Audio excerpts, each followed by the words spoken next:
কোনো পাষাণ পিতা নেই এমন যে হাত তুলে জানাবে সে। নেবুতলা প্রাথমিক দ্বীনি শিক্ষালয়ের কোমলমতি শিশুদের নিয়ে আয়োজিত 2 দিনব্যাপী বার্ষিক প্রতিযোগিতা সম্প্রতি এক আনন্দঘন পরিবেশে সম্পন্ন হয়েছে। শাহী জামে মসজিদের ইমাম মাওলানা আব্দুস সালাম সাহেবের আহ্বান এবং গ্রামবাসীদের সহযোগিতায় গ্রামটি যেন এক জান্নাতি বাগানে পরিণত হয়েছে। প্রথম দিন অনুষ্ঠিত হয় মনোজ্ঞ কিরাত প্রতিযোগিতা ও দ্বিতীয় দিন শিশুদের মেধা বিকাশে ছিল কুইজ প্রতিযোগিতা, জীবনমুখী মোকালামা ও বৈচিত্র্যময় ইসলামিক মক্তবেই সালাম কালাম ছাড়া অন্য কিছু শেখা হয়? হ্যাঁ চাচা, আরো অনেক কিছু শেখা হয়। সালাম কালাম, দোয়া দরুদ, নামাজ কালাম পড়ার নিয়ম। ওয়াজিব কাকে বলে? ফরজের কাছাকাছি অবশ্যই পালনীয় হুকুম, পরিত্যাগকারী গুনাহগার, অস্বীকারী ফাসিক এমন হুকুমকে ওয়াজিব বলে। পুরো অনুষ্ঠানটি অত্যন্ত সুশৃঙ্খলভাবে পরিচালনা করেন হাফেজ মাওলানা আব্দুল কায়ুম আমিনী সাহেব। বিচারকের আসনে থেকে শিশুদের মান যাচাই করেন হাফেজ মাওলানা রায়হান কাসেমি, হাফেজ মাওলানা সাজিদ সাহেব কাসেমি ও হাফেজ মাওলানা মেহমুদুল হাসান কাসেমি। অনুষ্ঠানের বিশেষ অতিথি ছিলেন বিশ্ববিখ্যাত কারি মঞ্জুর আলম সাহেব এবং সভাপতিত্ব করে কাঁঠালিয়া মাদ্রাসার পরিচালক মাওলানা সাইফুল্লাহ কাসেমি এক বিরল বিনয়ের পরিচয় দেন। মক্তব শিক্ষার গুরুত্ব তুলে ধরার পাশাপাশি তিনি বলেন, আমি নিজেও এখনও একজন শিক্ষার্থী এবং প্রতিনিয়ত শিখছি। তার এই সরল স্বীকারোক্তি উপস্থিত সবার হৃদয়ে দাগ কেটে যায়। মানুষের মতো মানুষ হওয়ার তৌফিক দান করুন। মানুষ অনেক কিছুই বলে, বড় মুফাদ্দিস, বড় এই ওই তো মুখ না, আমি জানি আমার ঘরের কি আছে। একটুখানি দোয়া করবেন যেন মরণের সময় কলবা নসিব হয়ে যায়, আর কিছুই চাই। প্রতিযোগিতায় প্রথম থেকে পঞ্চম স্থান অধিকারীদের দেওয়া হয় আকর্ষণীয় উপহার ও বিশেষ ক্রেস্ট। তবে কেউ যেন খালি হাতে না ফেরে সেই জন্য প্রত্যেক অংশগ্রহণকারীকে দেওয়া হয় উন্নত মানের সান্ত্বনা পুরস্কার। গ্রামবাসীদের স্বতঃস্ফূর্ত অংশগ্রহণ আর শিশুদের কলরবে এই আয়োজনটি নেবুতলার ইতিহাসে এক স্মরণীয় দিন হয়ে আমরা থাকবে। দীর্ঘক্ষণ ধরে শুনছি মক্তবের প্রয়োজনীয়তা, নিজেরাও অনুভব করছি। এখানে আমরা অভিভাবক এবং অভিভাবিকা আছি। আমি জিজ্ঞাসা যদি করি, কেউ কি হাত তুলতে পারবেন যে আপনার সন্তান সে প্রিয় নবী মোহাম্মদ সাল্লাল্লাহু আলাইহি ওয়াসাল্লামের বিরুদ্ধে কটূক্তি করুক, সহজ বাংলা বলবো গালি দিক? কেউ খুশি হবেন কি যে নবীর বিরুদ্ধে গালি দিক আপনার ছেলে বা আপনার মেয়ে? কোনো এক সময় কোনো মায়ের হাত উঠবে না। কোনো পাষাণ পিতা নেই এমন যে হাত তুলে জানাবে সে নেই। কিন্তু আশ্চর্যের, আমি জগৎ বিখ্যাত কিছু মুসলমানের নাম বলছি। সালমান রুশদি,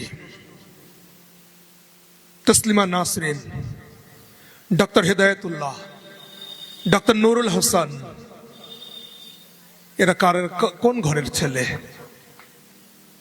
হালি পড়ে এসেছে, ডিবেট হয়ে গেল দিল্লিতে। কাদের সন্তান? মুসলমানের সন্তান। তারা প্রত্যেকেই নবীর বিরুদ্ধে কলম চালিয়েছে, জবান চালিয়েছে। মরণের সময় তার আত্মীয় স্বজনকে ওসিয়ত করেছে, আমি মরে গেলে ওই শ্মশানে গিয়ে জ্বালিয়ে দেবে, কবর দেবে না। আমি মরে গেলে কলকাতার ন্যাশনাল যে চিকিৎসালয় মেডিকেল, ওখানে আমার বডি দান করে দেবে, কবর দেবে না। এরা প্রত্যেকেই মুসলমান ঘরের জন্মগ্রহণ করেছে। এদের মা হিন্দু নন, বিধর্মী নন, এদের বাবাও হিন্দু আর বিধর্মী নয়, এমনকি সৈয়দ বংশের। অভাবটা কিসের? আর যে কজনের নাম বললাম তারা কেউ অশিক্ষিত মূর্খ নন। আমাদের এখানে কেউ এমন ডিগ্রিধারী নেই এদের কারো একজনের সাথে তারা পাশে দাঁড়াতে পারে জাগতিক শিক্ষার ডিগ্রি এবং মর্যাদায়। কেউ নেই আমরা। হেদায়েতুল্লাহ সাহেব ছিলেন আমাদের ভারতবর্ষের মুসলমানদের মধ্যে প্রথম সুপ্রিম জাজ, প্রধান বিচারপতি। নুরুল সাহেব ছিলেন আমাদের পশ্চিমবাংলার রাজ্যপাল। সালমান রুশদি, যাকে সম্মান দিয়ে ব্রিটেন তাকে জায়গা দিয়েছে। কাকে নাম বলবো? তসলিমা নাসরিন ডাক্তার এবং ডক্টর, দুটো পার্থক্য আছে। এই ডিগ্রিধারী আমরা এখানে কজন আছি? একজনও নেই। তারা মুসলমান, তারা এডুকেটেড, তারা শিক্ষিত, ডিগ্রিধারী, কিন্তু তারা প্রত্যেকেই নবীর দুশমন, ইসলামের শত্রু। কিসের অভাব ছিল? অভাব ছিল একমাত্র এই মক্তবের। এই মক্তবের অভাব ছিল। তাদের কাছে কোনো ইংলিশ মিডিয়ামের অভাব ছিল না। তাদের কাছে কোনো আরো কিছুর অভাব ছিল না, সবকিছুই ছিল। বংশমর্যাদা সবই কিছু তারা পেয়েছে, শিক্ষা দীক্ষা সবই তারা পেয়েছে, পায়নি কেবল এইরকম কোন একটা মক্তব। বিগড়ে গেছে তারা। যারা বেঁচে আছেন আল্লাহর কাছে দোয়া চাইবো, আল্লাহ তুমি হিদায়াতের মালিক, তুমি মুকাল্লিবাল কুলুব, অন্তর পরিবর্তনকারী, তুমি মানুষকে মানে তওবা নসিব করো, তুমি এদেরকেও তুমি তওবা নসিব করে দাও। যারা এই শিরকি অবস্থায় মারা গেছে তাদের দুয়ার অনুমতি নেই আমার, তাদের জন্য আর কি বলবো। তারা জাহান্নামের কীট এবং নরকের তারা পোকা। আমার আপনার সন্তান কলিজার টুকরা, তাদেরকে আমরা কেউই চাই না যে একটা দেশলাইয়ের কাঠি তার হাতের তালুতে লাগুক, মোমের এক ফোঁটা তরল মোম, গরম গলিত মোম তার হাতে পড়ুক, কোনো মা বাবা চায় না। সুতরাং আমরা চাই না জাহান্নামের আগুন আমার সন্তান সহ্য করুক। আমরা চাই সকলে তারা মানুষ হয়ে উঠুক। এই মানুষ হওয়ার পিছনে যেমন ইমাম সাহেবের মেহনত প্রয়োজন, যা তিনি দিচ্ছেন আমরা হাড়ে হাড়ে টের পাচ্ছি, আমরা চাক্ষুষ করছি। এই সাথে সাথে দরকার আছে আমার মায়েদের, আমার বাবাদের দোয়া এবং আশীর্বাদ, বিশেষত মায়ের দোয়া, আব্বার দোয়া। সন্তান মানুষ করার জন্য আর তাকে সুশিক্ষিত করার জন্য, সন্তান মেয়ে কন্যাকে তাকে সুশিক্ষিতা করার জন্য মা বাবার দোয়ার কোনো বিকল্প হয় না।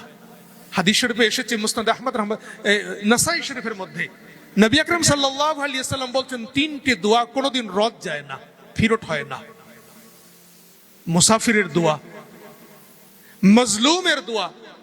মুসাফির বিদেশি মানুষ, মজলুম যার উপরে অত্যাচার করা হচ্ছে, এটা আমার বলার উদ্দেশ্য নয়, এই দুটো। আর ওয়ালিদাইনের দোয়া, পিতামাতার দোয়া তার সন্তানের জন্য। এই ধরনের একটি সময়ে, এই যুগে এসেও আপনাদের গ্রামে দেখলাম ভিন্নতা। আমাদের মোহতারাম অনেক কষ্ট করে আপনাদের পাড়ার এলাকার ছোট্ট ছোট্ট সোনামণিদেরকে দ্বীনের মৌলিক তালিম দিচ্ছেন। যারা মাদ্রাসায় পড়েন ওনারা মাদ্রাসার সিলেবাস অনুযায়ী অনেক কিছু শিখেন, দ্বীনের আহকাম অর্থাৎ ইসলামের নিয়ম নীতি সম্পর্কে। কিন্তু আমাদের ছোট ছোট যে বাচ্চাগুলো একসময় তারা মাদ্রাসায় পড়বে না, তারা হয়তো ভবিষ্যতে বিজনেসম্যান হবে অথবা ডাক্তার, মাস্টার, ইঞ্জিনিয়ার হবে। কিন্তু আমরা তো মুসলমান, আমাদের সন্তানগুলো মুসলমানদের ঘরে জন্মগ্রহণ করেছে, তো সেই সুবাদে আমরা মুমিন বা ইমানদার হওয়ার কারণে আমাদের কিন্তু মৌলিক দ্বীনি শিক্ষা করা অপরিহার্য। কেউ বলেছেন আমার বাচ্চাকে আলাদা করে দেখা যাওয়া হয় না, ওর মেধা আছে, তকমা আছে, বাংলা ইংলিশ ইত্যাদি দিকে সে গড়ে উঠছে, অথচ এখানে আসতে কিছুই তার অর্জন হচ্ছে না। সত্যি অর্জন হচ্ছে না, আমিও মূল্যায়ন করে দেখি তার কমতি আছে। কিন্তু সেটা কমতি কিসের জন্য? আমার দেওয়ার ক্ষেত্রে কৃপণতা, অনীহা, অলসতা, না তার অ্যাক্টিভিটির কমজোরির কারণে, না তার উপস্থিতির কমজোরির কারণে, না অভিভাবকের তৎপরতার কারণে। আমি তো দেখতে পাই তাদের তৎপরতা না থাকার কারণে একদিন আসে, 10 দিন আসে না, অথচ বলে সারা বছরটা পাঠিয়েছি, অন্য বাচ্চারা তৈরি হয়নি। একই সঙ্গে আসবে, ইনশাল্লাহ রেজাল্ট আসবে। হাদিসের মধ্যে নবী করিম সাল্লাল্লাহু আলাইহি ওয়াসাল্লাম বলছেন, 4টে দলের মধ্যে যে কোনো একটা দলে নাম লেখাও, 4টে দলের মধ্যে কোনো একটা দলে নাম লেখাও। কোন আলিমান, হয় আলেম হও। দ্বিতীয়, আও মুতাআল্লিমান, আর না হয় তালিবে ইলম, ইলমে দ্বীন অন্বেষণকারী হও। আও মুস্তামিআম মিনহু, যদি সেটাও সম্ভব না হয়ে ওঠে কমসে কম কখনো কখনো তাদের কাছ থেকে শোনো, শুনে আমল করো। আও মুহিব্বান লাহু, সেটাও যদি সম্ভব না হয়ে ওঠে দূর থেকে কমসে কম তাদের প্রতি ভালোবাসা রাখো। এই 4টে দলের মধ্যে যে কোনো একটা দলে নাম লিখিও, নবীজি তাগিদ দিয়ে বলছেন। তারপরে কি বলছেন? ওয়ালা তাকুন খামিসান, 5 নম্বর দলে যেও না। এই 4টের বাইরে 5 নম্বর নতুন কিছু তৈরি করো না, ফাতাহলিকু, তাহলে ধ্বংস হয়ে যাবে। কথাটা আমার না, আমার আপনার নবী, কুল কায়নাতের নবী জনাবে মুহাম্মদুর রাসূলুল্লাহ সাল্লাল্লাহু আলাইহি ওয়াসাল্লামের কথা। তিনি বলছেন 5 নম্বর দলে যেও না, তাহলে কিন্তু ধ্বংস হয়ে যাবে। ধ্বংসর সব থেকে বড় মৃত্যুর সময় ঈমান হারা হওয়া, এর থেকে বড় ধ্বংস আর কিছু নেই। সারা জীবন যদি আমল করে, সবকিছু করে, মৃত্যুর সময় যদি ঈমান ভাগ্যে না জোটে, তাহলে সেটা তার জন্য ধ্বংসই বলা যাবে। তো ঈমান হারা হয়ে যাওয়ার ভয় থাকে এরকম ধরনের কথাবার্তা। সেজন্য না পারলে বিরক্তিবোধ হলেও কমসে কম ওটা মনের মধ্যে রেখে দেবো, মুখ থেকে বার করবো না। অন্যের জন্য সেটা একটা ওই খারাপ জিনিসের খারাপ বার্তা দিয়ে নিজে আখিরাতের বড় শাস্তির সম্মুখীন ইনশাআল্লাহ হব না। এই দুটো কথা। তারপরে শুকরিয়া আদায়ের দ্বিতীয় জিনিস, সেটা হলো আমল করা। সব থেকে বড় শুকরিয়া হলো আমলে পরিণত করা। মুখের আলহামদুলিল্লাহ এটা শুকরিয়া, কিন্তু বড় শুকরিয়া অঙ্গ প্রত্যঙ্গ দিয়ে আমল করা। তো সেই আমল করার মাধ্যমেও আমরা আল্লাহ তাআলার নিয়ামতের শুকরিয়া আদায় করব।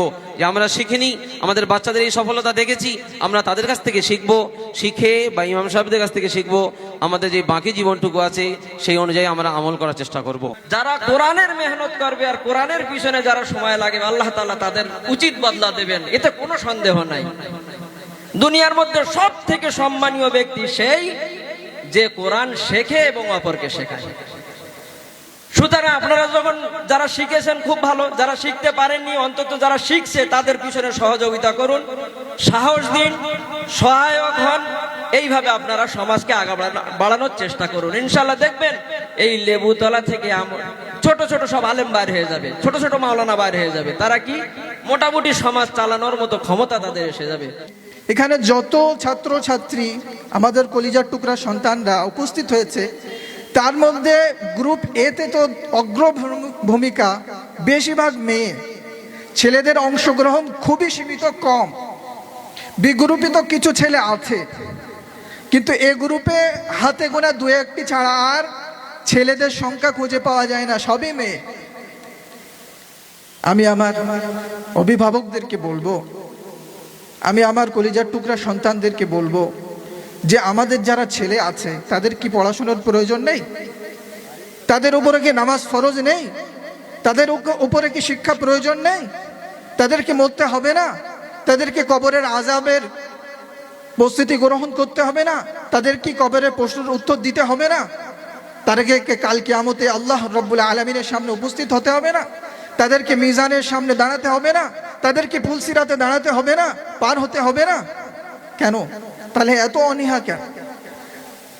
আজকে আমাদের অভিভাবকদেরকে ছোট্ট একটি রিকোয়েস্ট করব যে আপনার সন্তানরা যারা আছে এরা হলো আমাদের কলিজার টুকরা সন্তান।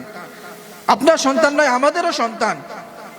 বিশিষ্ট মুহাদ্দিস সাঈদ ইবনুল মুসাইয়িব রাহমাতুল্লাহি আলাইহি, তিনি এত বড় মুহাদ্দিস, এত বড় প্রখ্যাত ওলি ছিলেন যে 70 বছর ধরে কোনো মানুষ তানাকে নামাজে পিঠ দেখতে পায়নি।